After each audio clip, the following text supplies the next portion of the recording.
in this. I am in. I don't know. It's weird because like I feel like I'm in this like weird dream state because I got a cold, and it's the first time I've been regular sick, like to the point where like we got tested to make sure like it wasn't Rona because it was just like so bad, and I was like, oh, I haven't gotten sick in 2 years, like with like a regular cold. So like I walk in and I didn't see this message from Mason, but apparently our security cameras, the software is being updated. So like all of our monitors are like slightly off. So it's like this weird firewalk with me thing where like you can see, like you'll be in the studio and then like 4 songs into your set, you'll like see yourself enter the building and like walk down the hallway.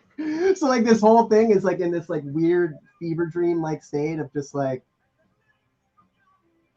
what time is it? Any of this real? So that's like now I'm fine, but now I just have like a stuffy nose and it's annoying. But yeah, being regular sick sucks. Like I forgot how much it sucked, and I was so used to it being like a public school teacher, and then my night job is to work at a rock club. So my immune system was already like on overdrive, just being exposed to like I just don't remember getting sick, and now I'm just like worthless. Another good reason to wear a mask, actually, and wash your hands, which is something we should have been doing anyway. How are you doing? Good. I mean, it's been a crazy couple of weeks. I mean, if you've seen Delta come back up, there's that fear coming back. Yeah, But aside from the general apocalypse nature of society, I'm pretty good. I'm not too yeah. bad. That's like the weird thing about all this. I feel like this year especially was just like considering the world's on fire, I'm actually doing pretty good. And that makes me feel worse. It's like It's like I I'm don't know. Like you usually like you have that friend where it's just like, things are going good for you. And it's just like, I know that's kind of the problem, I think. And but like I don't know, like how is that, because I was really worried traveling all the time, and I was just like, oh great, now I'm sick. Like what am I it's just turns out I actually just picked it up from my roommate because she works with kids, and it was just like, oh okay. But like, and then also like we got the negative test, and I was like, all right, so dodge that bullet. But at the same time, like I also saw like didn't like the Blue Duck in Rochester like get a positive or something? I was just like, whoa, that's Yep. crazy. Yeah, no, they actually got a few positives, so they had to close down for like a week. And they're That's back open insane. now, but they're a little short staffed for the meantime. Well, yeah, I'd imagine. What happens when unvaxxed people hang out at restaurants? Jeez. See, that's the thing I was always like when they did the thing where they're like, hey, we're just gonna open up and you can do all your favorite things. You just gotta get vaxxed, all right? But it's gotta be the honor system. And I'm just like, have you not been watching America? Like, are we watching the same country? Like, do you Hey, no, we're great at the honor system. Yeah, nobody would ever yeah. lie. God It's no. like yeah, no one would lie. No one would ever lie. Me and like we've had presidents lie to our face on TV, like just staring down the barrel of the camera. Like that's just been like, and the that's just been like par for the course. And the fact that like they're just like, hey, we're not doing that anymore. Like Americans have always been good about that, and I'm just like, maybe like 40 years ago, and I doubt even then. Like I doubt it was even ever like that. I think maybe you just thought that because you grew up and you had like a great like childhood or something. But no, like I knew there would be a healthy portion of people who were like, yeah, I got my shots, I'm ready to go, I want to do this thing.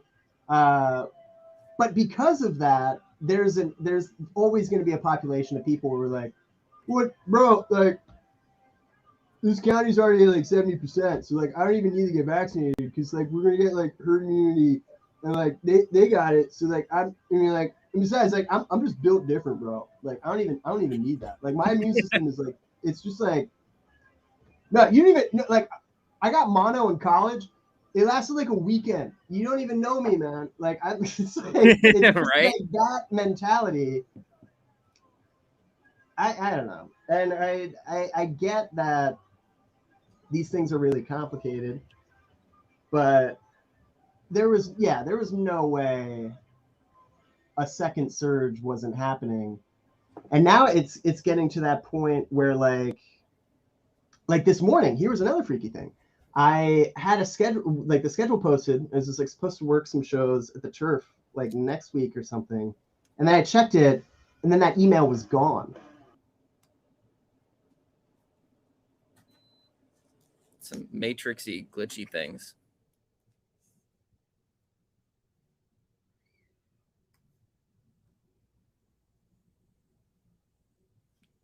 Doc?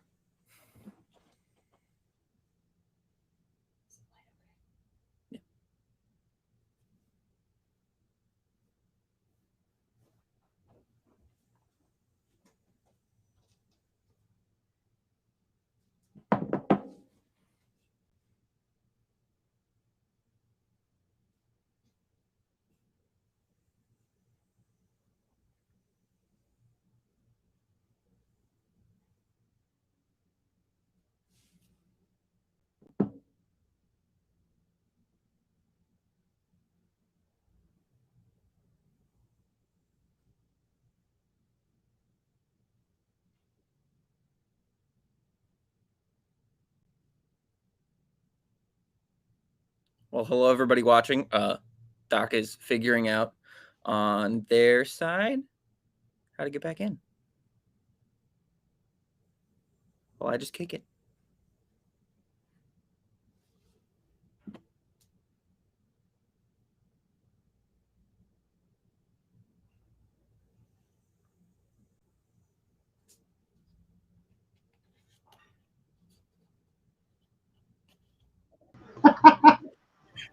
You're back. Okay. You know, that's crazy that I don't think I've ever been kicked off of my own stream, and then it had like. See, I expected that would happen to me.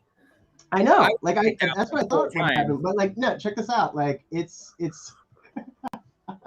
has me on the other side now. Like, it just like updated. I am the host now. I am the captain now. Well, in certain ways, you kind of are, because that was local sports here on KFAI.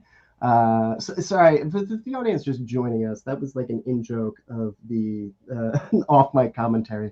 If you're one of the folks that plays at home and watching video, please don't do that while you're driving. I'm assuming people don't. I mean, because like we do have a few people following us on Discord and Twitch right now, so I don't think people need to drive while you're doing that. But for a little bit, I feel like there was a danger in doing that. So welcome back to Desert Islands. Let's back announce that set real quick. We had local sports with okay. Okay, so Luke Porter rookie card, which is a great song title. And a great band name, by the way. So is local sports from Winona or Rochester? They're out of Rochester. Okay. Because they are a great band, and thank you for putting them on the list. So let's actually introduce my guest. If you've been watching on the stream, you know what's going on. But if you're just tuning in, this is Desert Islands. This is the show where I make mixtapes for my guests based on the 10 records they would bring to a desert island. And this week, I have Nate from Tree Dome. And I'm really glad you could join us, not just because the stream for some reason went down and now is back up, and now we can get this working. But you have been doing a lot in connection with not only the Twin Cities community, but like several cities in Minnesota, to the point where I don't think listeners know how much connection you have, because if you've been listening to the show every week, I almost want to say you've done like music videos for like what, 50% of those bands, maybe 60% of those bands. We'd actually have to look at the list. I think that's a little high, but it's a good amount. Yeah, it was really heavy. Mm-hmm. It was like every week. Yeah, Yeah. So like I admire the work ethic just because it's it's so weird dealing with one of these like scenarios, whatever we're dealing with. We're dealing with climate change, pandemic, and just general sea change in society that is creating social unrest. And amongst that, people like us are supposed to be like, hey, does anyone want to buy my painting? It's a really weird ask, but at the same time, you were one of the creatives that just like once this hit, we're like, well, okay, I do a lot of videography and I need something to point the camera at. And you found many ideas to keep working and doing live sessions and doing videography work for artists who already had their stuff, or like we got to postpone this, and just like actually like it's pretty inspiring. But right now you're in the middle of a sea change because Tree Dome used to be based in Winona and now it's moving to Rochester. Is that correct? Yeah. Okay, so right now you're doing like a residency. Is this at the space you showed me when I last time I played in Rochester, or is this up and running? No, so this is at the brewery I showed you when you Okay, came down. okay, So okay. it's at Thesis Beer Project where we have our monthly residency, and every month they have on Wednesdays they have either a local artist or a local organization run all their Wednesdays. So like next month it's Carpooth Studios is bringing down a bunch of acts who recorded there, and they're going to be playing every Wednesday. Our space is still in the process. We're hoping by late September, mid-fall, mid-fall, to get it up and running. But so it's an old bar that we're kind of renovating into a shop, studio, and venue space. It's an amazing space, and when I saw it, I was just like, "Whoa, you work fast!" Like I saw the flyer for like the Tree Dome residency, and I was just like, "Wait, is this a housewarming? How did they do that already?" No, like, it's more just like a thing to say, "Hey, we're in town. We're doing things here now too." Perfect. Yeah. And Adam at Thesis is great to bands and great to the music scene. So he was like super adamant about us doing something. We're like, okay, cool. Yeah, the Thesis is great, and they like looking at the calendar too. It's just like, wow, this is like consistently not only Rochester bands that I'm familiar with, but like also bands that like I meet in my travels. Where it's like, oh, whoa, they're going down the Thesis. That's crazy. And so yeah, it's a great catalog. So let's keep going with the music here because I need to make sure I'm playing these underwriting cards. But we have a lot to talk about as far as Tree Dome and as far as events and things coming out. So please stick around for that. Up next, we are going to have some Vile, some Waves, and some Clever Girl. But first, we're going to listen to... Can you still hear me? Yep. Cool. Underwriting cards. I get them in somewhat timely. I always get them in within the hour, but I do have to get them in. So yeah, what is okay? I saw it's either something on Instagram, it might have been yours, or like Thesis's Instagram. This off the dome seltzer that's like 10%. So what's funny about that is, so they also do like a beer each time. Yeah. And for our month, for some god awful reason, Adam has changed the beer every week. Just slightly. So it started out as a 4.2% pastry sour. That actually sounds great. It was wonderful. And then the next time it was a smoothie, or like good too. Yeah, so a fruit beer smoothie that was like 6%. And then the third time it was a 10% hard seltzer. I'm like, Adam, what have you done? What is? I have no idea what it's going to be tonight. But is that just infused with vodka? How do you make a seltzer? How do you make a seltzer 10%? I have no idea. PBR did it. PBR has a super hard seltzer that's like 8.5. 8.5. Well, even like, I mean, like it takes a little bit of effort to get a beer that high, let alone a seltzer. Like I wouldn't even know. Seltzer just seems like such a chemical process, like to me, where it's like it's almost like an infusion. How do you how do you brew a seltzer? I wouldn't even what kind of alcohol is in there? Something. But yeah, it's crazy Jeez. because it's like 10% and it tastes like high C. Oh, that's dangerous. That's a Oh, great idea. I had like Okay. 2 last week, and I'm like, hold up. I'm not. Wait a Yeah. minute. It's been an How hour. long is that going to be on tap? I don't know. It varies. Depends on how much they batched. Yeah, well, it's crazy because so we played. I think like in June, and we brought some growlers home, and we brought them back. So it's like, oh yeah, I'm playing Rochester next month. Let's come back. And we were like, oh, let's get this one again. We came back to Thesis, and it was like a completely different menu. And I was just like, how these people must be brewing constantly. If you're just like rotating they are. a menu that quick, like you're just running it, that's insane. Yeah, So they typically have consistent ones, like the red ale. Oh, that makes sense. Yeah, they have the few consistent ones, and then like the sours change weekly. And then they have a lot of ones. Not necessary. Sometimes it's faster, sometimes it's slower. But then they have like their beer tenders come and choose, like, make their own beers too. Yeah. They don't like physically brew it, but they're like, here's the idea, here's what we want. And then they'll make that, and then they just kind of constantly try to do different things. It's really nice because then you're never like locked in, like, okay, I know all the beers here. I know whatever of. It's like every time there's like a surprise. That's kind of been like my hobby this summer, is just like every place is just like, all right, let's just deliberately try like local fare. And I think the best way to do that now is just because like visit breweries, because like it didn't used to be this way. Like it used to be like, oh yeah, like Duluth has like one. Like I remember that, where it's like, oh yeah, they got like a brew pub now, and they have music. It was like a novelty thing.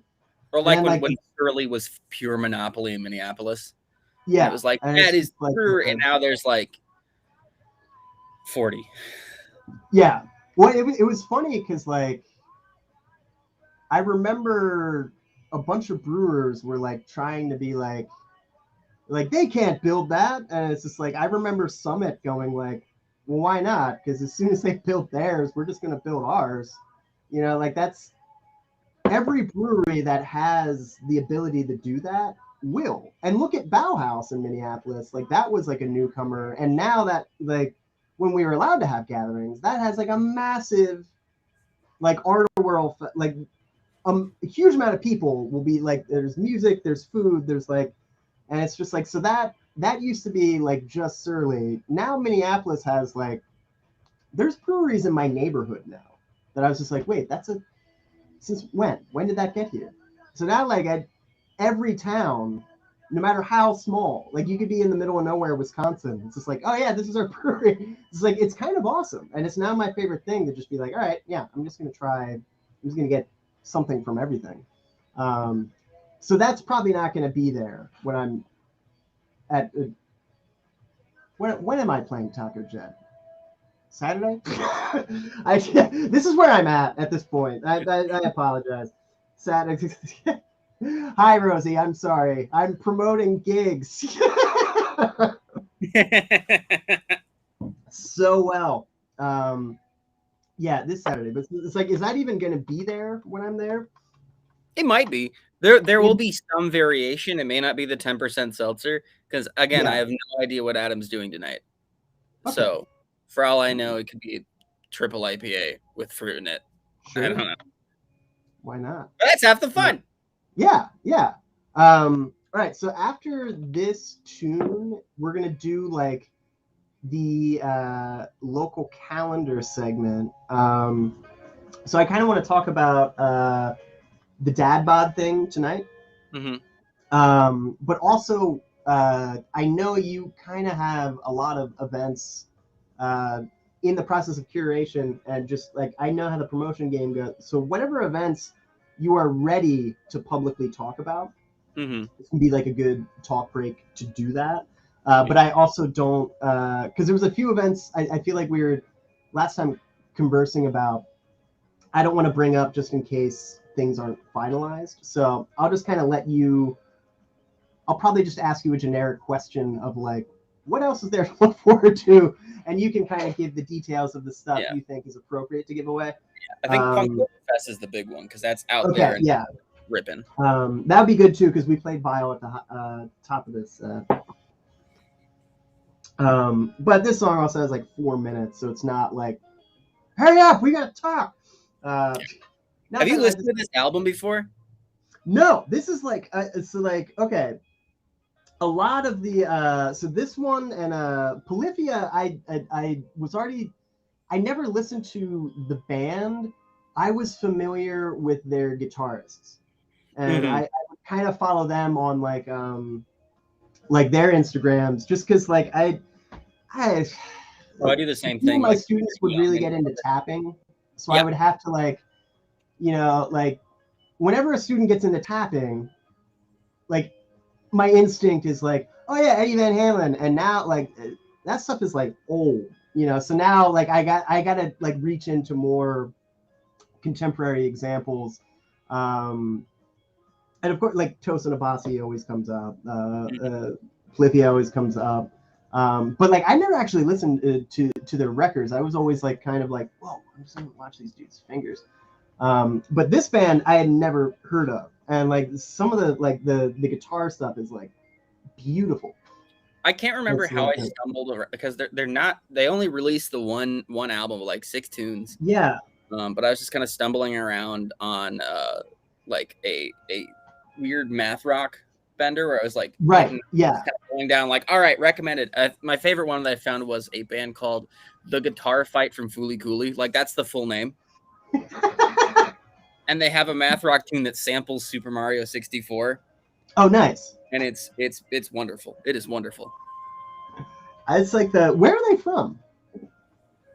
I don't know. I have no idea. Because I I like don't think they do anything anymore. I think they just released the one album like 6 years ago or something. Yeah. Because I've been looking like they don't really have I remember seeing some of the marketing. Like I remember the logo with the Velociraptor and the Rubik's Cube. Mm-hmm. I remember seeing that around. That's not logo or branding. That's just a joke because of Jurassic Park. Really? So they didn't lead with that? No, they just they took it because it was from Jurassic Park and it was like a fun joke. But I mean, there's so much branding out there based on that line. So that's not even their branding. That's just a meme. They were like, all right, well let's just use that joke. Oh, that's okay. Yep. So like I thought they made they named their band that movie quote, and then they were like, let's just double down. Let's hire someone to get us like a Raptor T-shirt and everything. Like, okay, is that fan art then? And it's not it's fan art of Jurassic Park. Sure. It's not okay. fan art of the band. It's funny because like if you look them up on Google, like that image will get tagged with like their YouTube videos.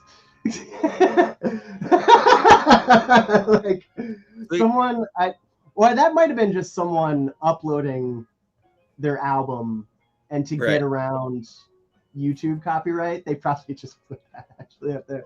I'm on cold medicine. Ignore what I'm saying.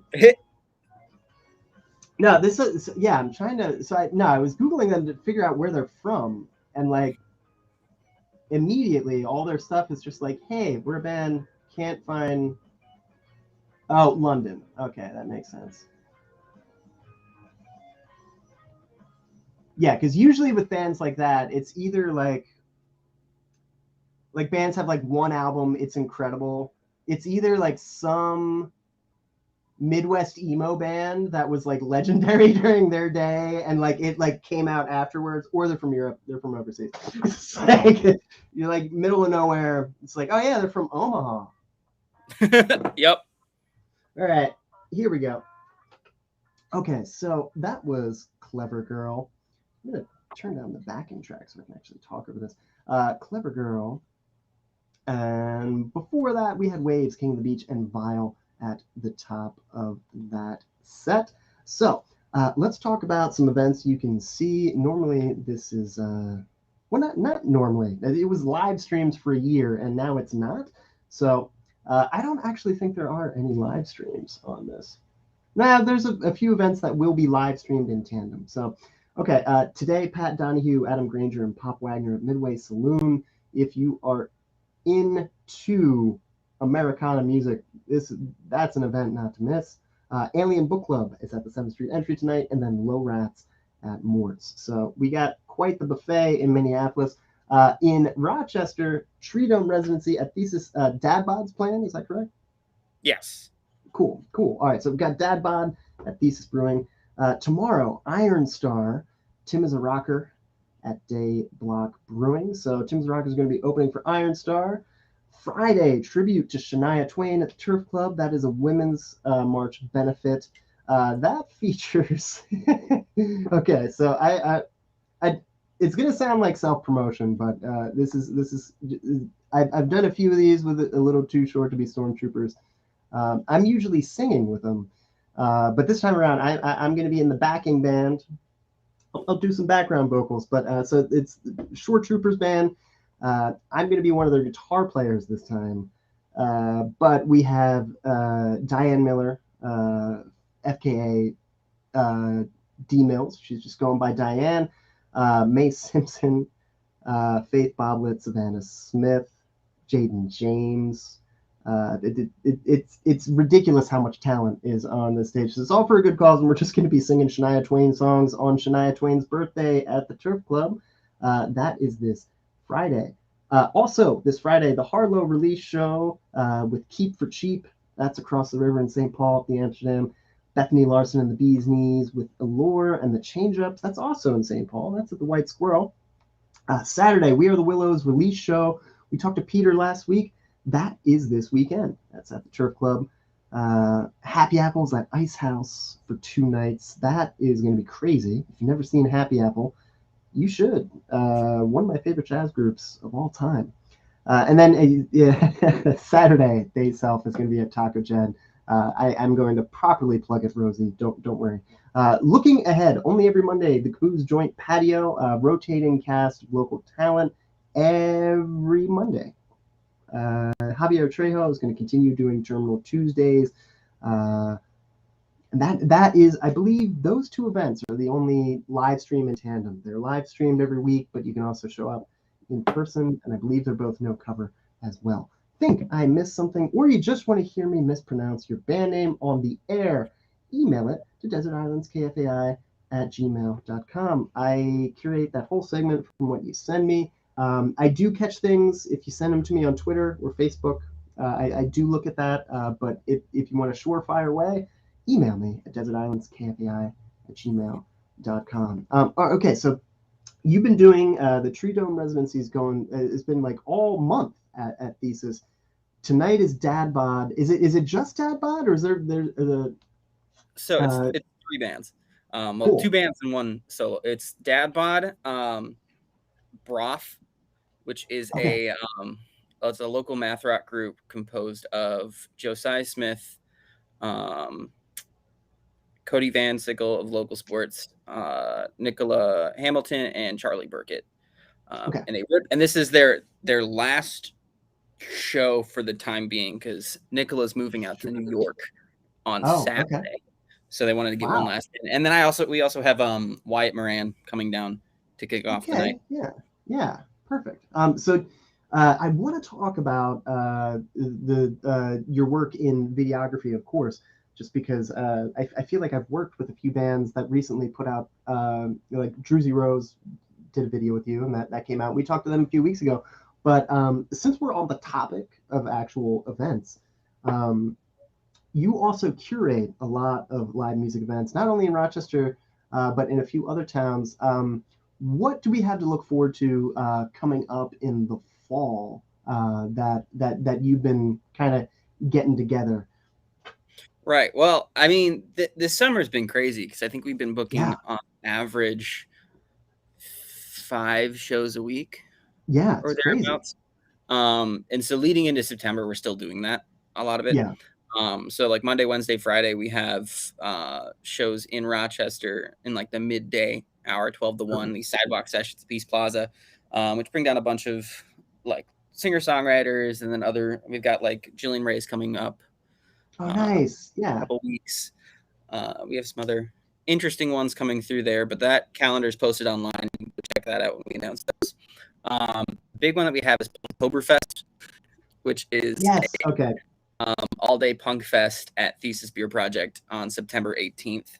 And we've got Vile, Local Sports, the Shackletons, Faith Boblet, Maudlin, Glowing Tide, and Honey Dick. So yeah, there's a lot of great groups. It's funny because when we who else? That's free. It's free. Just a free show all day. Glad we got to talk about this because when I had Vile on the show, it was like this weird thing where it was just like, oh yeah, well, we can't talk about it yet, but we want to. So yes, Punktoberfest, Vile is going to be there. And so what is the date on that one again? September 18th. September 18th, Oktoberfest. And please stick around for more of the playlist, but keep your eyes peeled to where is a good way for people to the Tree Dome website, Tree Dome social media before I do our social media, Facebook and then Instagram. All of our stuff goes on Facebook for events and whatnot. Sure. And then we usually post a lot of it onto our Instagram too, especially like stories. When we have an announcement, we drop it there. Perfect. I guess just this weekend too, before I forget, we have Ultrasounds, Gentleman Speaker, and Todd and Megan at Thesis. Oh, nice. Wait, the Ultrasounds and Todd and Megan so they're just going to do 2 sets? Is that like one set of just the two of them, and then one set with the full band? Now I want to know what are they going to do? All right, I'm just kidding. That'd be for a thing later. So let's get into some local music. We have some new releases, but also I want to make a point because the Immaculate Beings released a record this year, and it's one of those things where time is just kind of getting away from us. And last time I talked to the Immaculate Beings, it was kind of like, oh yeah, good, send mine away. When's it coming out? It already came out. And that's just kind of how it goes for a lot of things. It happened to High on Stress last year. But so here is Immaculate Beings, and we're going to hear some Harlow and some new Sin 1. It's local music here on KFAI.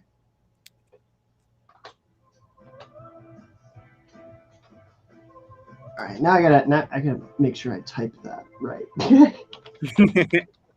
That's like the worst part about that segment is it's usually at a point where I will be doing a lot of talking, and I still kind of have to type all the metadata for stuff coming out, stuff that was like already played, and I always think it's funny because like I know how that moment feels, like especially like when you're like live on the air, and there's like that weird thing where it's just like depending on like who you're being interviewed with, like college radio is a little bit more relaxed, but like like the last time I was on WCCO, it was great. Like everyone over there is great, but like that's like such a big professional operation. It kind of feels like you're on TV a little bit, where it's just like be like, all right, so here's the new single from, and so like they hype it up and then they play it, and as soon as there's like,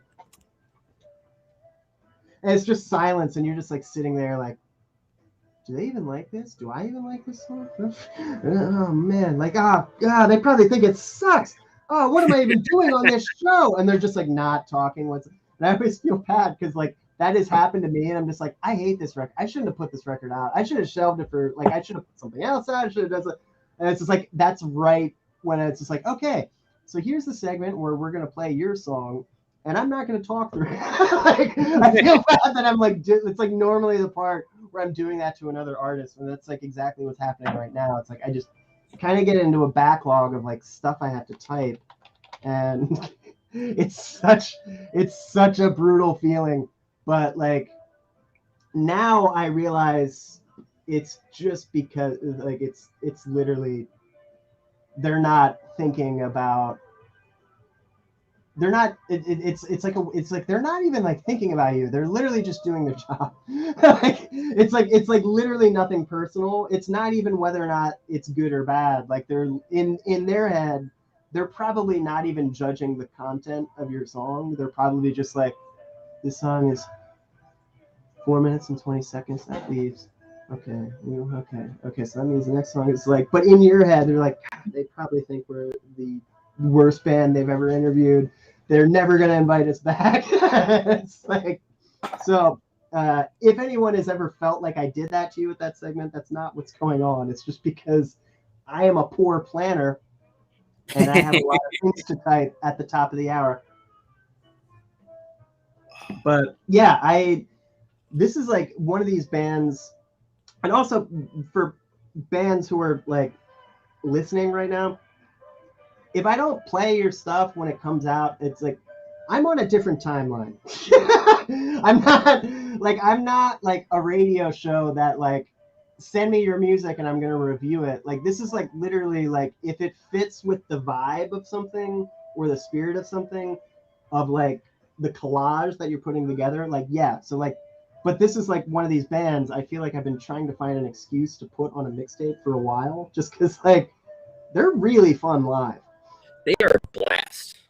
They just came down and played Midwest Music Fest River Roast last week, and I was ripping. It's like the time I've seen them live, something like that. Yeah, well, it's like the wait, what was it? The Midwest Music Fest had a satellite event, or well, so it's been run by the Charmont in La Crosse for the past 10 years? Question mark. Sure. How many years running? But this year, because Midwest wasn't doing its usual big La Crosse festival because plague, they instead helped curate and like promote the music there. So it was what Immaculate Beings, Night Moves, and Doug Boodle. Okay. Yeah, and they're also doing the are they involved with like the that camp thing? What is that called? I don't call it Space Camp. Karate Camp. It's not called Space Camp. Karate Camp. It's like that. Yeah, they're doing Karate Camp. Or, is that at Driftless Music Gardens? Where that's I can't remember. It's at like an outdoor venue space. Like right near Winona. It's not Driftless. It's not Midwest's thing. It's let me just look it up, because otherwise I'm just gonna be thinking about it all day. Yeah, because that's like one of those things where I guess I just didn't know. Briggs Outdoors is what the place is. Okay. Does that usually host stuff like this, or is this like a? I think this is kind of the first one. That's kind of cool. Jeez, I festivals are hard. Hats off to anyone who does them. Like, I think like not many people get into festivals realizing how much work they are. God, yeah. Like anytime you throw one, I feel like there's always like things where people are like, oh yeah, we'll go down and then we can see them and like hang out, and it's just like it's never the case. It's always like every 2 minutes you have to like, hey, I gotta help this pet. I gotta go grab water from the thing. I gotta drive this cart to the. Hey, I'm gonna see you. Like, are you gonna be around? I'm gonna like. That's like. There's no time. Kind of like you start here, and it's like it's pretty easy at this point. You're just like booking bands, you're planning it, and it's like a couple hours a day, nothing made. And as it gets closer, it just like ramps up, and then you're like, the last week or so, it's like I haven't slept in 6 days. Remember we did Shutdown. It was blast, but it was like crazy that last week, kind of everything. And I mean, the day of, like you said, running around, like I was carrying around a skateboard the entire time just so I could like blast from one side of the like at a certain point, because I feel like especially Winona, I remember the first year playing Big Turn. It was like I forgot playing Midwest Music Fest, and we walked everywhere. And then I was like, oh yeah, we're doing Midwest Music Fest. Let's do that again. It'll be great. We'll make a day of it after our set, you know, like, or like we'll stick around the next day and then we'll see everybody's other set. And it's just like, Winona is a longer town than Red Wing. Like it's just longer. Like Third Street is like, if you've ever walked from like Ed's down to like any other venue participating in Midwest Music Fest, like Lodge, Masonic Temple, like it's like, oh, it's just a hop, skip, and a jump. Well, Yeah, you did pick the furthest venue yeah, from Ed's. yeah. But it's just like that is true, but like in the moment you're like, oh yeah, we'll just walk down. But it's just like you walk down and then you walk back to see another set, and you like, I feel like it's just not like, so oh much man, Winona's longer, but more like Big Turn has just so many venues. Like if you were to go from like the church on the north end and then try to get to something at the Half Barrel, that's like a 25-minute walk. Yes. Like that's, but there's so many venues in there. So it was nice. Like for me, for doing show photography that weekend, I was like, every set I would try to hit like 5 to 10 bands and just walk in 5 minutes blasting around and then get out. And I weirdly like that it's in the middle of winter. Like there's you would think it would be like inconvenient, but it kind of like adds a certain amount of charm to it. And there's like something about being in that setting and just like kind of seeing everybody where like it reminded me of like the early days of Midwest a little bit, where it's just like you just kept running into people. And now like the patented Sam as Brown. Midwest grew, like, because Midwest would get more venues, but a lot of them would be like further apart, where there would be like a string of them kind of close together, and you have to like strategize. Like I remember like the first year we played, we were in the art center, and I remember like running into friends who like all they did was see bands at the art center and like some other place. Because like they didn't go to Ed's the whole weekend because they're just like, well, I don't know, I don't feel like walking over there if we're going to go back here. And it's just like, so I remember like not really experiencing the festival at all. And then there would be years where it's just like, I just never left Ed's. It's just like, did you go to Midwest Music Fest or did you just go to Ed's to hang out? Which is like, little A, little B. Yeah, I mean, like, which is usually like what you do in Winona. Like I think like Andy called it like the the living room, the town's living room. I was like, yeah, that's pretty much it. Like every time I'm down there, even if I'm not like playing a show, like I'll either try to like, well, not now because like I wasn't really traveling, but also like it's just like, I don't know. I'm still. We're gonna come back. So that was New Sim 1 featuring Ro from Static Panic. She produced that track. Also, artist Shading the Sun. So New Sim 1, that is out now. That's like the latest single. And Harlow, Too Many Sides of the Same Coin. They are releasing an EP at the Amsterdam this weekend, and Keep for Cheap is opening. So I want to talk about videography for a second. Not so much the projects, just because I know there's always plenty of time to talk about projects. But usually, like this is like the idea of this show is like kind of like the icebreaker question of just like, what are the 10 records you bring to a desert island? So inevitably, I would ask an artist, which is like, okay, so what started all this? Because usually there's an artist you see where you listen to a record. If you live in a place where you growing up, your parents didn't let you go to concerts. It's like, however you were exposed to the music, at some point you get in touch with an artist, whether or not you choose it or it chooses you, that just clicks. It's like, okay, this is what I got to do. And that is a world that makes sense to me as a musician.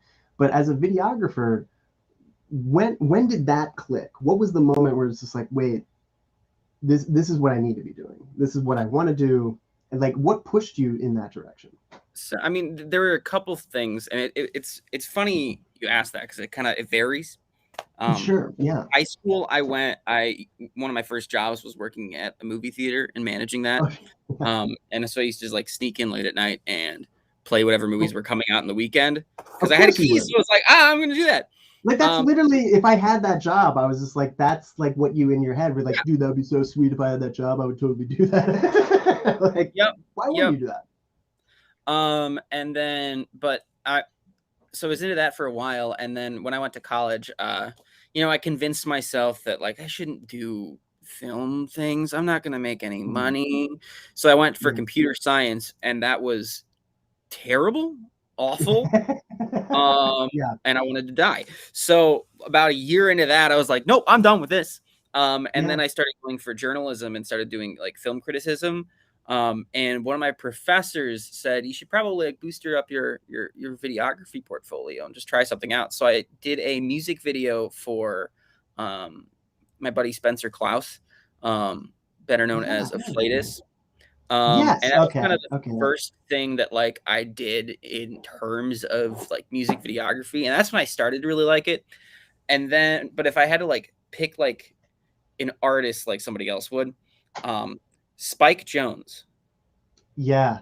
The music Yeah. videos and the films, like her as a film, was one of like the big ones that pushed me in that direction. That was like, okay, this is wild. Yeah. This is super good. I would love to do something like this. And then, but it's just like his music video work with like Beastie Boys, Arcade Fire, Daft Punk. Yeah. They all have this kind of this playful sense of fun behind everything. Like, yes, most of the music videos I make aren't like these big budget things, because that's not really the style I want to go through. Like huge set, and like big lights, and like big production. A lot of things are just like the band, me, a camera. And so I'll bring in lights, I'll bring in crew if I need to, but I try to keep it small because for me, that is more conducive to kind of a creative atmosphere where everybody's kind of playing around with, like, okay, we're limited to just what we have here. We may go to Goodwill and pick up some props or something. But for the most part, I firmly believe you get more creative when you have harsher boundaries. Yeah. And so but it was Spike Jonze' work specifically that showed me like, okay, you can make a good music video that won't break the bank on the band's part and won't break the bank on, my part. It's just fun to do. And so that's been like a big part of my style. I don't like to do music videos that are not fun. Yes. Yeah. Like if the band is having a good experience in making the video, that goes a longer way for cementing that as something that they like and they want to share with. If they've had a good time making it, you can tell that too when your bands have a good experience. It comes through. Yeah. But yeah, so I guess that'd be where kind of it all started.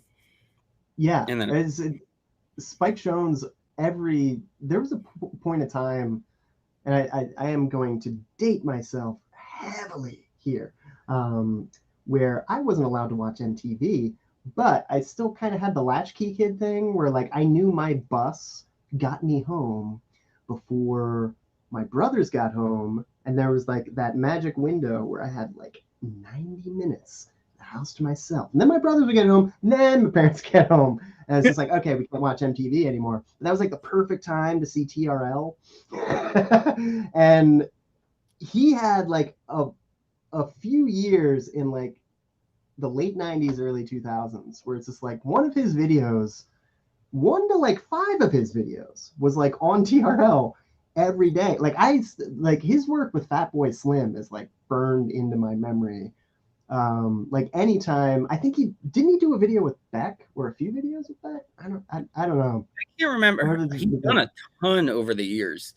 He's done so many, and he always works with bands I really like too. Like I think that helps. Like I loved those Beastie Boys videos, and it's probably just because like when you listen to those records now, it's just like those beats are like deathless, but the imagery is stuck in your mind. Like when Intergalactic comes on, even at like trivia night, I still see like the fisheye lens and like the outfits and like the big cardboard robots. Like I still think about that. Like if you even say Fatboy Slim, like Christopher Walken dancing comes to my mind. And it's just like those images, like also kind of, there is a weird synesthesia going on that's just like, if it like you should feel happy watching the video of the thing that you like. Can't disconnect the sound from the video, and that's what I think is a really good example of like when a music video works is when it adds to the song. Like another great example is like videos like Childish Gambino stuff. And his videographer, who is, they work together on Atlanta too? Like they work together like. His stuff is really consistently, good. But his early stuff with like, not early stuff, but like Sober, and then stuff off Because the Internet, and then leading up to like the big one with This Is America. Like the video work is a huge swath of different styles and kind of moods, but it all like adds to the music in a way that it isn't just like, oh, I'm going to turn on this music to listen to it and there's a video connected to it. It is, in essence, a piece of work with two parts. Yes. Yeah, absolutely. What I could talk about, I could get on this tangent for a while. Let's continue talking about this off the mic here. So you can follow us on Twitch or Facebook, whatever works for you.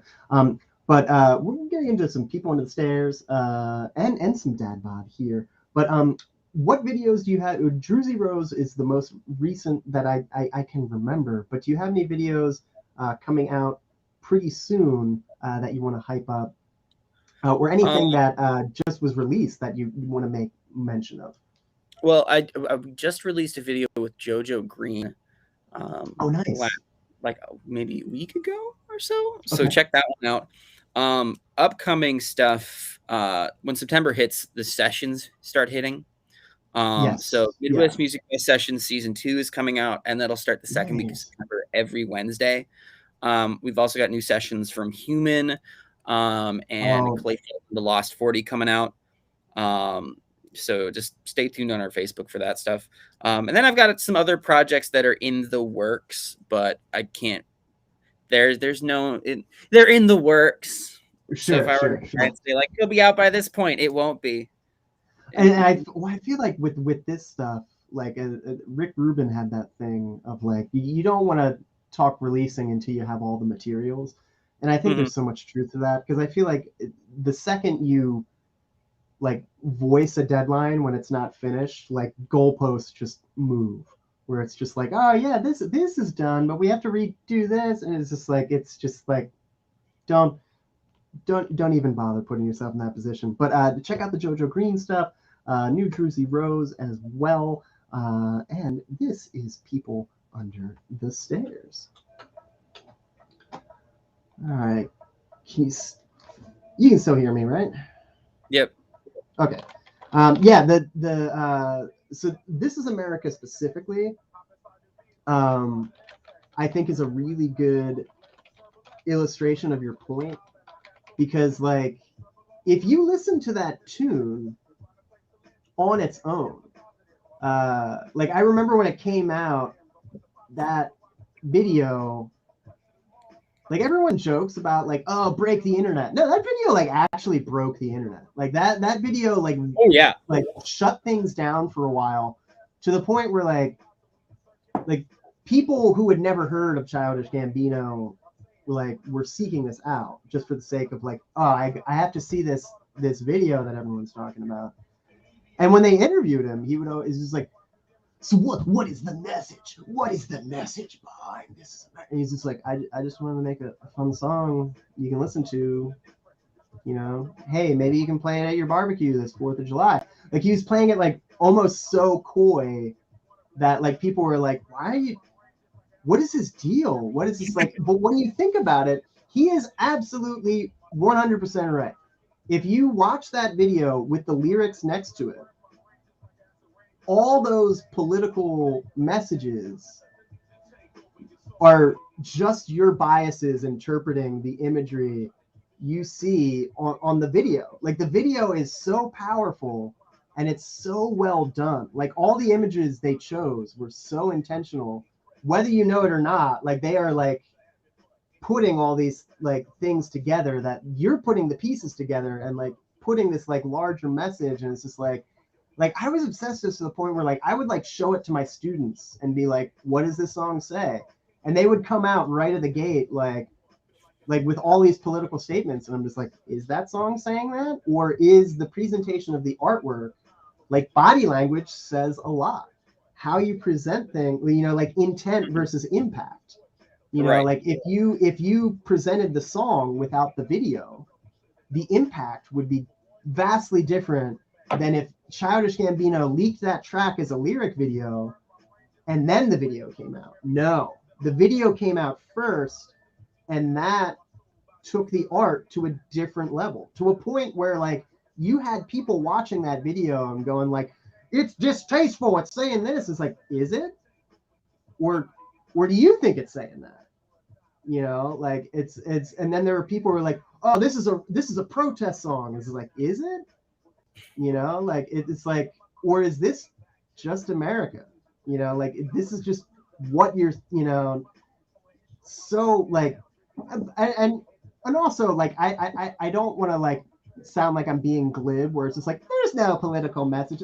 There's like apocalyptic imagery in that video, and there's like also like he's calling out, like there's like he does like the Jim Crow pose before he like there's obvious like political allegories in there, so like that is intentional.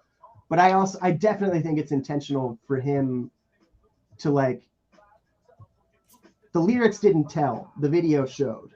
Right. You know, right. like I think that was a clear intention, where it's like if you took the video away and it's just like, why do you think that? You know, like you could like that. Ah, man, that I haven't watched that video in a while, but I bet if you watched it again, it would still hold up. Of just like, if you're gonna watch it again, don't watch it on YouTube. Go to the official Vimeo page, because Vimeo has a better codec, and you can actually see, because he used he shot the whole thing on 35 mil.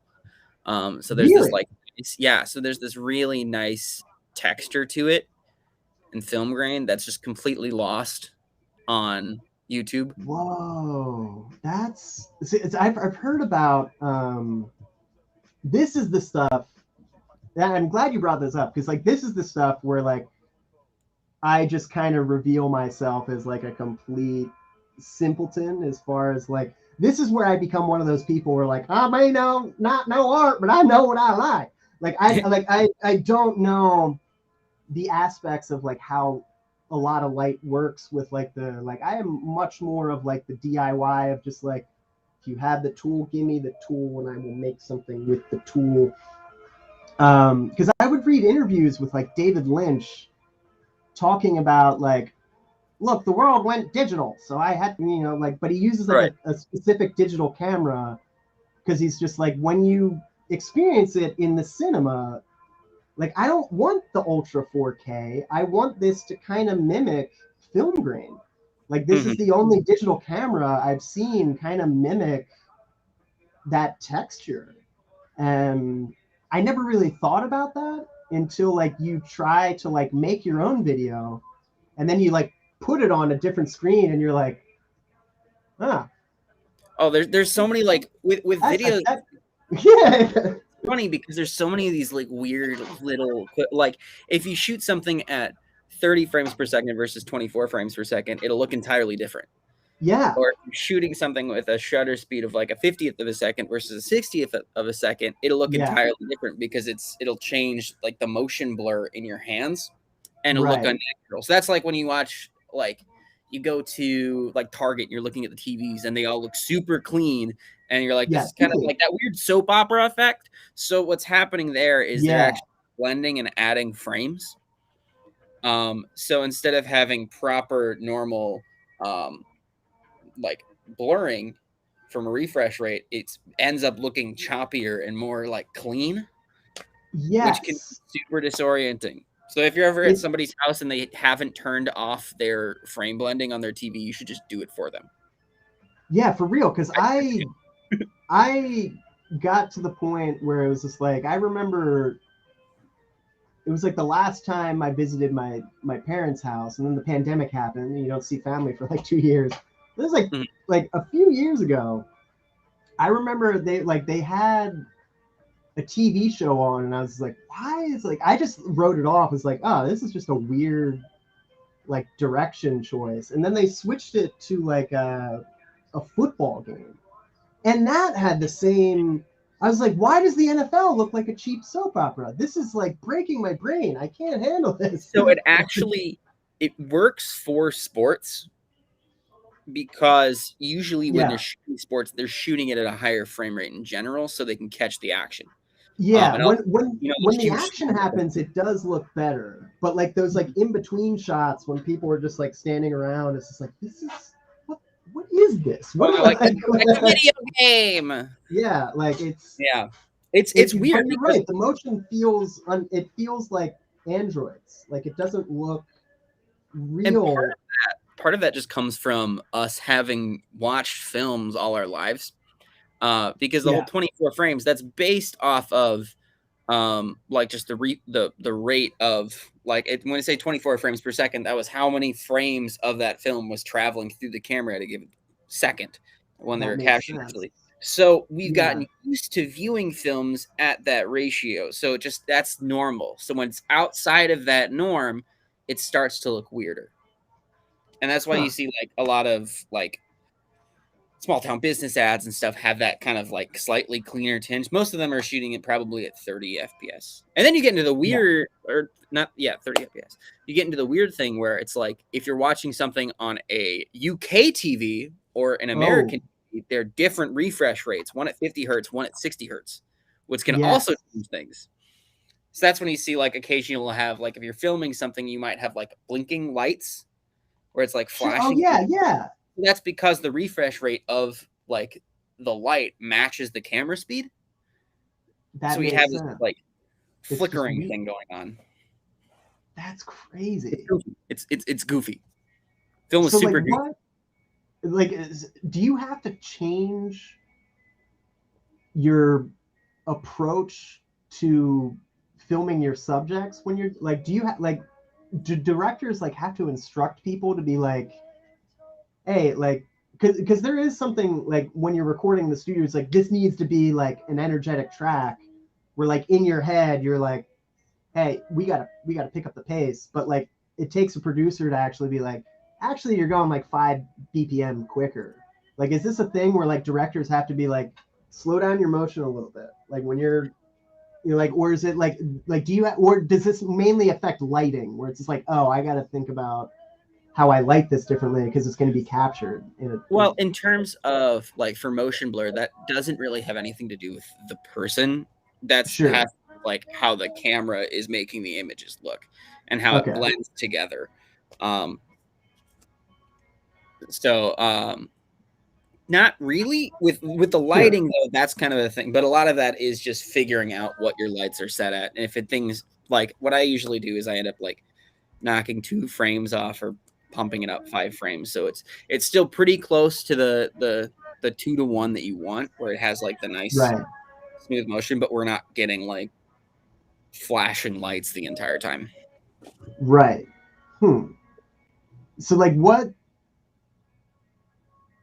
are do you think it's going to get to the point where like are they trying to make a new standard, or is this just like people going like, well, why not make a why not make this like because like I think people naturally just do that anyway, where it's like, well, if we can, let's see what it does. Like, do you think this is like the new standard, like everything needs to be filmed this way, or these are just new toys? The for like high frame rate stuff. Yeah, like because I've noticed like more and more like everyone like, is that just like keeping up with the Joneses? People are like, we need to get that we need to I film that way because everyone's doing it, or like, I think it's just that it exists, and there are people who don't understand a lot of like the very like the specifics behind the scenes in regards yeah, to I like I definitely what don't.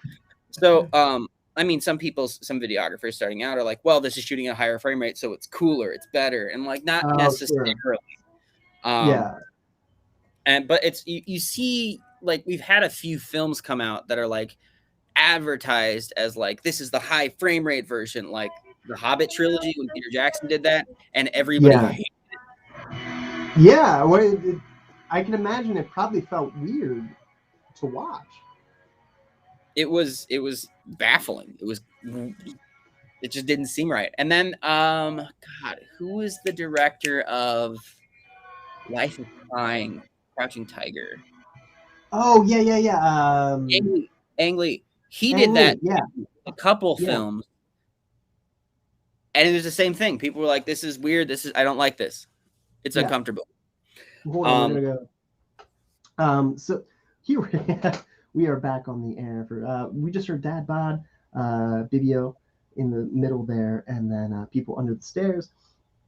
If you're just tuning in, this is Desert Islands, the show where I make mixtapes based on my guest 10 records they bring to a desert island. Today, I'm speaking with Nate from Treedom, and we were just kind of, or at least you were enlightening me on what is going on with the tech side of videography, just because I feel like you said something earlier. It's like I feel like now that the stuff is more accessible, I do think there are a lot more people going like, well, if it exists, like that's the cool thing to do and film it. But like I still don't understand it.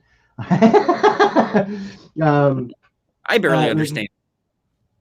Well, it's fun for me to like kind of pick your brain about it, just because it's just like one of those things where I'm just like, oh, now I understand why I don't understand what I'm looking at.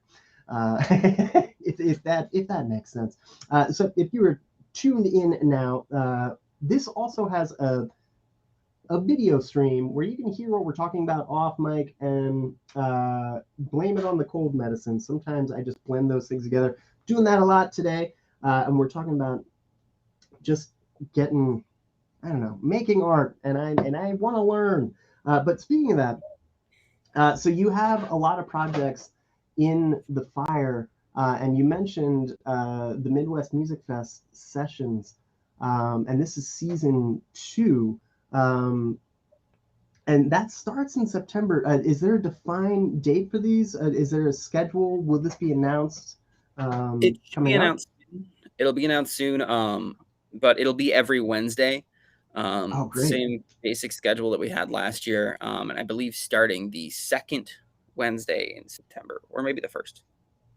It starts next month. That's on the Midwest Music Fest page and Treedom's page for more specific info. But so we've got 13 weeks of that coming up. Got some good bands, good tunes. So are these already filmed? Do you bring bands in as you go, or is this just a kind of collection you had to get together and then you set up for next year? So what we did the last 2 times, so the first time we did it at Carpet Booth Studios in Rochester, and we did it over 3 days, brought in 3 bands a day, shot the sessions, and then edited them and prepped them. This time we went to Milwaukee and shot them at Neverland Productions, which is kind of this. It was a really cool place. It was an old meatpacking plant that had a recording studio in there and then like 150 practice rooms. But it was this wild, huge space. So we shot all of those there. The same thing, 2 days, full weekend.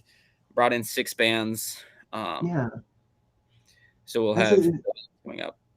The logistics of this are just like it before it's not really something you think about, but now like you kind of have to think about like, well, how do you set this thing up? Because like now like we have to think about like these Delta variants and all these other things where it's just like like getting that many people in one place in an enclosed area is kind of it's daunting without a pandemic, and now there's like a new set of hoops. So I'm always curious how people get these sessions together, just because a lot of people that I've been interviewing, like they released like 3 albums and they didn't even see their bandmates. Like just like trading tracks back and forth. And it's just like, so the idea of doing video sessions is just like, I'm just amazed like people showed up. Well, a lot of it was like talking with fans and finding out who is comfortable with it. And we were all, everybody was masked, or at least of course, yeah. Most everybody who wasn't singing was masked. Yeah. And then what we had is we had like one band come in, we'd do their cuts. They would leave, we'd sanitize everything, and then the next band would come in, set up, and then we'd do it again. And so we were able to like cycle things in. But a lot, it was talking to bands and figuring out who was comfortable with that, because there were some which like, we're not really in a place to do this. We have like some reason, all good, many good reasons. It was fine. Perfectly valid reasons. It's not Rona, it's a cold. I have to make that note because I just audibly coughed. But yeah, it's like I remember thinking like a lot of opportunities that like a band wouldn't do. I remember putting myself in because I was like, well, I'm just one person. I can do that. You know, like I can do that safely. But now like I'm starting to think about like, well, maybe I shouldn't. I've definitely slowed my fall bookings just because like one, I don't know what's going to get canceled. Two, I don't know what's going to be a good idea. And you know, so like a lot of these things are yeah, you kind of have to have some weird conversations, and often because a lot of times you'll book these sessions, you know, like the world just kind of works like 6 weeks out, sometimes 6 months out. And then you're just like, great, October, it's going to be awesome. And then, you know, it's like our bass player works at this place and they had a case and I don't know. And we all got to get tested and it's like, there's like so many things that can like happen where it's like, I don't know if we can do it anymore. And then like you find a replacement or whatever. It's just like I don't know. It's amazing that you've kept this breakneck pace with all these sessions, just because like a lot can go wrong in peacetime, let alone a pandemic. What are you allowed to say what is the first artist and when it's going to be airing, or is that just going to be like just stick to the website? Let me just pull it up. I might as well. just so we know the specifics. I believe the first one is going to be September 8th, and the band would be Dead Horses. Perfect. I remember Dead Horses. They're a good band. So, all right, so that's coming up soon. Perfect. With some, so that'll be every Wednesday starting the 8th? Yes. So check out that. Treedome is going to be doing the Midwest Music Fest sessions starting September 8th. Like last year, you can check them out every Wednesday. So we're going to have more from the mixtape. We're going to have some, we're actually going to get into that Polyphia track, Caro Caro Bonito, and of course some Daft Punk coming up. But stay tuned for this. Supposed to play this 5 minutes ago. I know. I used to run a jazz hour for KQAL down here or down in Winona. It was the same way. I'd be like, oh, I missed out all of the opening hour thing, and so it's like 3 songs in. And I'm like, all right, time to play everything. Time to talk about the weather. It's like it's sometimes because I've definitely done that where it's just like you're like, I guess we're playing 4 of them in a row. All right.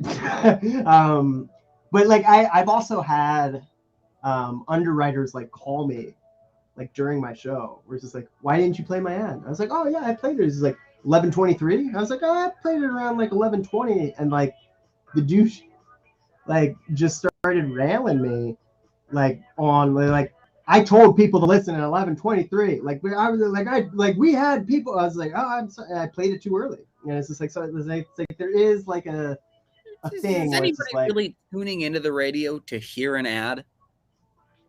Apparently, I mean, like yeah. It's It's one not of like those the things Super that's Bowl. like I think it was like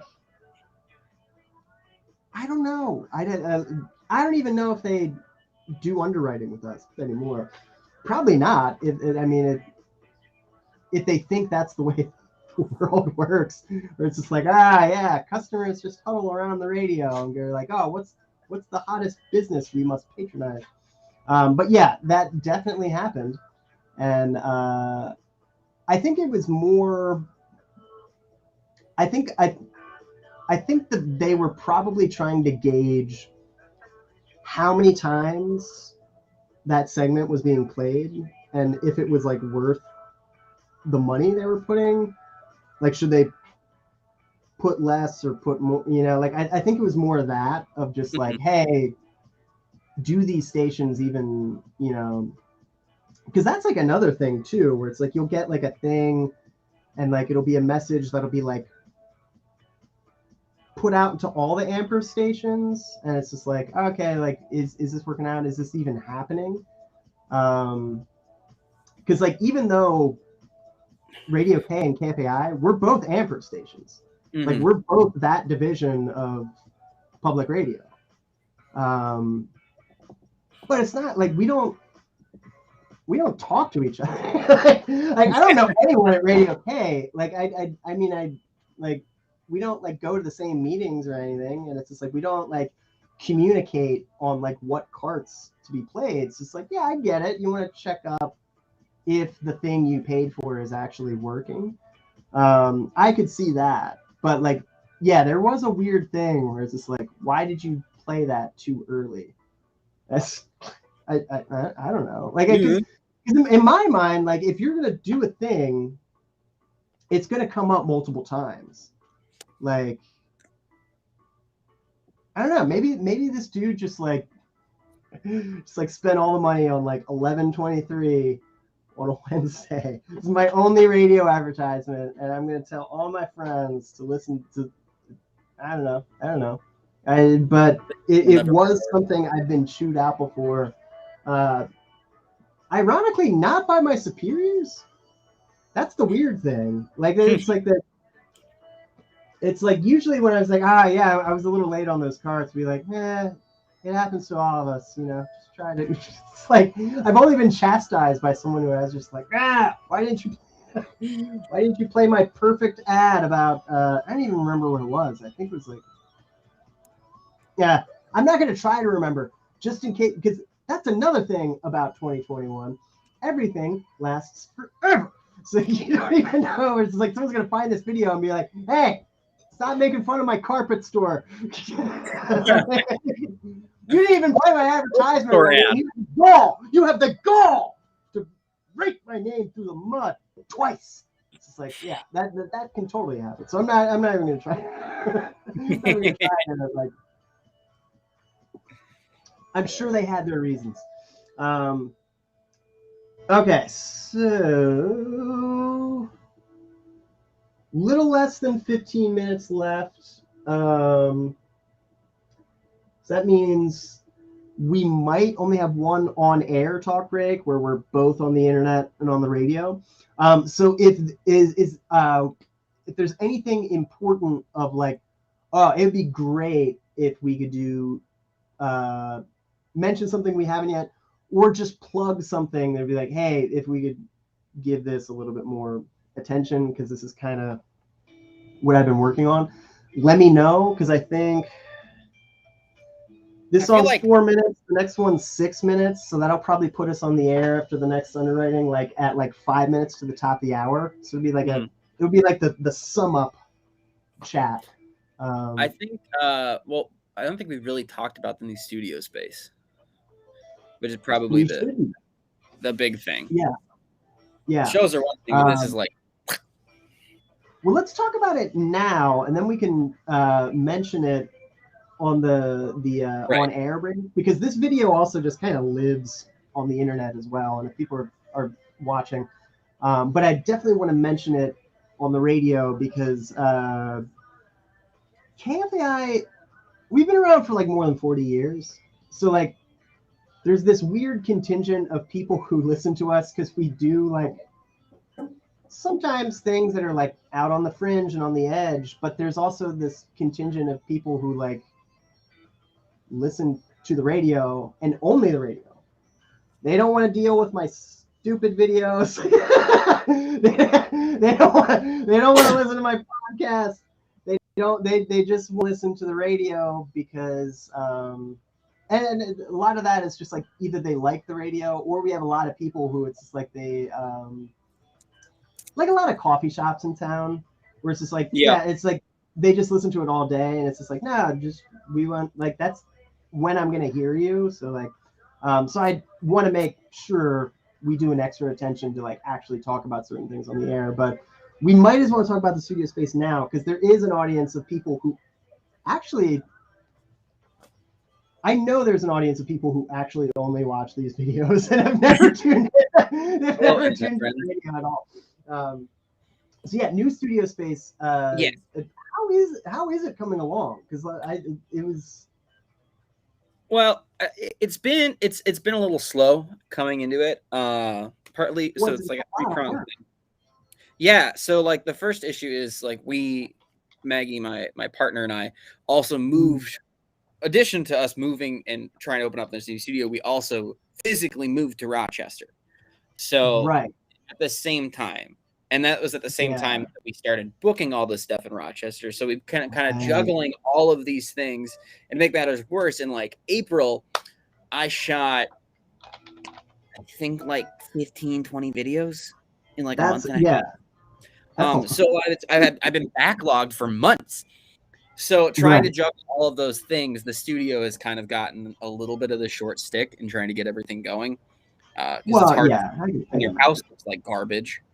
Well, moving sucks. Moving is like, I know that's like one of the most first world things to say, but like moving is one of the like worst thing. Like it's one of those things where like if I have to move again, I might just like, I'm not doing that thing where it's like, hey, who wants to help me move? No, we're all in our 30s. Hire a company. That's what we did. It's like we moved. The last time we moved, it was just like a block. Yeah, which was fine. We just moved to a better apartment, and that was easy enough. It was still a pain to like carry everything down, move it over, carry it back up. But this time, since we're moving, we started. And we're like, oh yeah, we can do this. We did like one load, and we're like, no, I don't know. Somebody else can do this. Yes, and so we did that, and that was a new city. Right. It's like Rochester's not that far from Winona, but if you have to make several trips between it, it's pretty far. That's an hour. That's 2 hours every time. So we're like, nope, we're gonna get a U-Haul, have some people load it up, bring it up, unload it. Yeah. And it worked out. But we've also noticed that like moving solo and moving with more than one person, it's exponential. It's so much worse when there's people. There's so much more stuff, and it's not like a 1-1. For some reason, it's like a 1-3. Yeah. So, I could see that because I also have a big like record movie collection, so that doesn't help when 7 boxes or Blu-rays. Oh my god! What is it? Those are always like. I remember the last time I moved when I was like moving the records and the books. I was just like, why do I have these? They're so heavy. And there's so many of them. But once you actually, because there is a pretty affirming ritual of like actually unboxing all that and reorganizing it for the space, if that makes sense. Like I have a lot of friends who are getting really into Marie Kondo, and some people took that as like, all right, like they're auditioning for that show alone, and they're just like, I got to strip down and I got to become a total minimalist. But I've actually met a lot of people who are condoing their lifestyle and they're keeping their collections. They still have massive record collections, but what they did is they filtered through it and they just got rid of like 100 of them. But they're like, no, I like having 1,000 records. It brings joy. And it's just like, you know what? That's valid. That's extremely valid to just be like, no, I now I have them organized in a way that makes sense. Right, and I'm like a physical media fiend too. Yeah. The big. I'm a slut for packaging. Ooh, Caro So Bonito is almost over, so we're gonna be back. Okay, so that was Caro Bonito Cinema, Polyphia featuring Kuko, New Levels, New Devils, So Strange is the track, and Digital Love off of Discovery, Daft Punk. Okay, so we were trying to talk about the studio space, and we were talking about moving, and we kind of got sidetracked. So let's talk about the studio space, because moving takes a long time, obviously. But let's talk about this new studio space. If you're just tuning in, this is Desert Islands, the show where I make mixtapes based on my guests, 10 records they bring to a desert island. And today, this is the Tree Dome mixtape. I'm speaking with Nate right now. Tree Dome moved from Winona to Rochester, but so did you and Maggie. Not just the business, actually physical personal lives and personal belongings. So you're moving to Rochester, but you're also establishing a new studio in Rochester. And since we have about 5 minutes of democracy now, let's talk about this studio. Let's talk about what you hope to do, when it's going to open, and where it's going to be. So we'll start location. We actually got a space right down on Broadway, next to Cafe Steam, Canvas and Chardonnay, and Kathy's Pub. Yeah, it's a great location. Yeah, it's awesome. It used to be a bar called Big Brad's, and so we got that space maybe 4 or 5 months ago. We've been to renovate it, and we kind of played around with kind of what we wanted to do with the space, and what we've landed on. It's gonna be called like Creative Studio and Shop. Partly because we don't really know the best way to explain it, because it's gonna be it's a lot. Yeah, so it'll be a on the shop end. We're gonna have, it's gonna be a skate shop, a record shop, and a clothing shop. So everybody can come in, get a Death Grips record, grab a pair of Jordans, and get a new board all in the same place. It's gonna be great. That sounds amazing. Like that. Like how can you lose? And then we'll also be doing our studios, our normal studio space for video production, photo, all that miscellaneous stuff. We do a lot of stuff off-site too, especially for your video, but having like a nice place to land that isn't my bedroom is always nice. And then like having a studio is just more advantageous. And then we'll also be using the space on weekends as an all-ages venue. Perfect. So we're not going to keep it a bar, so there's not going to be liquor everywhere. But we're going to try and have a more, not pure listening room space, but like a space for bands who are touring, who need a place that isn't just a bar. It's for people who want to come and see the show and listen to the music and be part of that atmosphere, instead of just there's music playing at this place, so I might as well go. Because we want to try. I like to call the place kind of like a punk boutique, where a lot of it's all this fun parts of counterculture. But that's kind of what we've landed on, and we're hoping to open it up late September, early October. It just comes down to, there's a lot of renovations to turn it, because the bar was not well kept at the end. So it's been a lot of like tearing out gross beer lines and like sanding the floors down, repainting everything, scrubbing beer stains off the ceiling somehow. Oh no, I believe that. It doesn't make sense, but it's like a 2-story building. How? But I've just working in venues. It's not that I'm not shocked, but I'm not surprised. If that makes any sense. It's like it's not to be expected, but I can see it. It's coming along really well. At this point, we're just finishing up the painting. Maggie's starting on muraling the inside. We've got inventory coming in, and we're kind of starting to get the game plan rolling. But I mean, I'm really excited because it's like, I want to say 3 or 4 times the space of our old studio in Winona. And we did some shows down there, but we were limited to a cap of like 40 people, 50 people, 70 if we were flirting with pissing off the fire chief. Which is a risk. Sometimes it's fun to do it every once in a while. But this space has a lot more room for it, and I don't know, it's going to be fun to have a place that feels comfortable for people to hang out. And I feel like Rochester is missing that nice. I say punk, but that's such a loaded term. But that kind of it is a loaded term because like it's hard to define. But I know, right. I know what you mean. But this sort of like, because a lot of Rochester is based on like there's Mayo's here, so there's a lot of hospital and that kind of medical center oriented things oriented for that culture. But we're not trying to make a place that is good for specifically doctors, but also for doctors' kids. Yeah, you know, because that come back to town, and so we have this space for younger people to come and hang out and kind of find a third space in town that they can attend and they can be at that isn't, you know, a bar, a brewery, because they're kids.